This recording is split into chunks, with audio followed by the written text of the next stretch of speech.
প্রয়োজন। আবার যদি আপনি গির্জাতে প্রবেশ করেন সেখানেও ফুলের প্রয়োজন। আবার যদি কখনো মসজিদে যান সেখানেও ফুলের প্রয়োজন।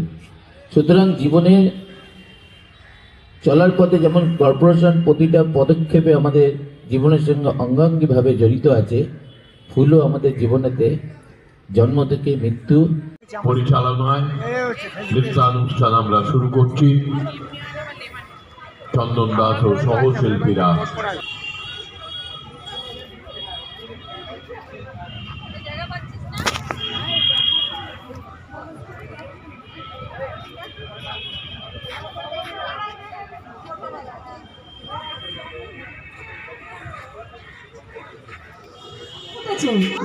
আর তার মধ্যে স্টেজে আমরা দেখছি চন্দন দাস কোরিওগ্রাফারের নৃত্য অনুষ্ঠান, বিচিত্র গ্রুপে খুব সুন্দর একটি নৃত্য পরিবেশন করল।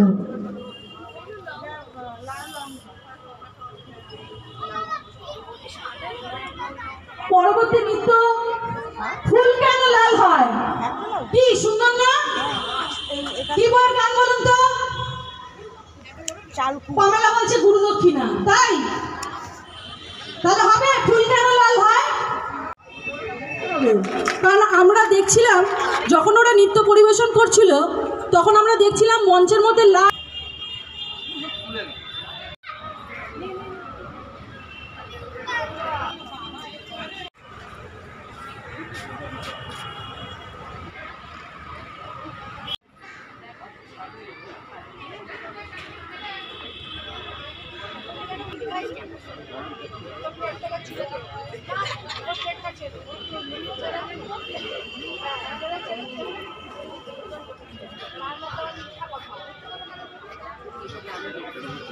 পার্পল কালারের যেগুলো দেখি সেগুলো দাম।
আপনার উদ্যোগে পুষ্প প্রদর্শনী হচ্ছে, দেবাশিস কুমার এসেছিল, কুশুকলা বোর এসেছিল, কী বলবেন যে এত বড় এত ফুলের আয়োজন, এত কদিন ধরে চলবে এবং কি কি হয়েছে?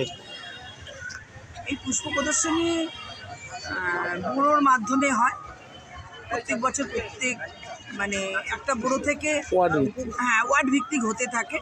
সেই হিসাবে আমি জনপ্রতিনিধি হওয়ার পর এই তৃতীয়বার আমার ওয়ার্ডে তিনবার হচ্ছে এই পুষ্প প্রদর্শনী।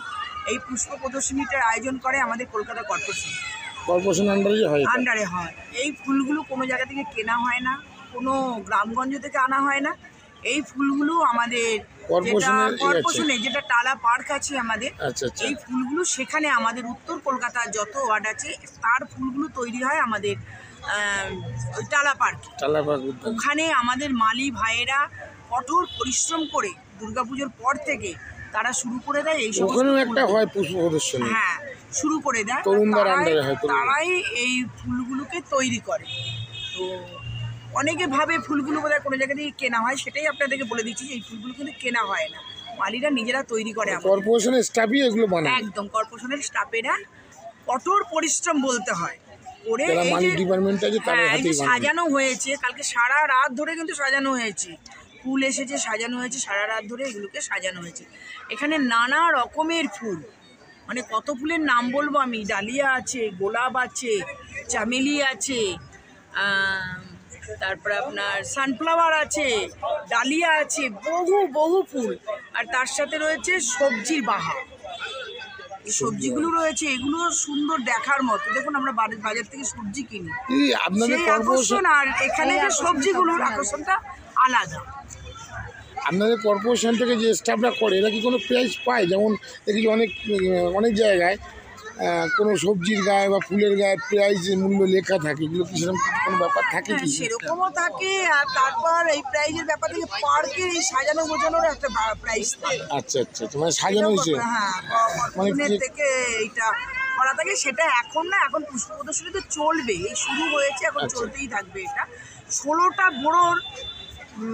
বড়োতে চলবে, 16টা আচ্ছা, বড়োতে 16টা ওয়ার্ডে আর কি।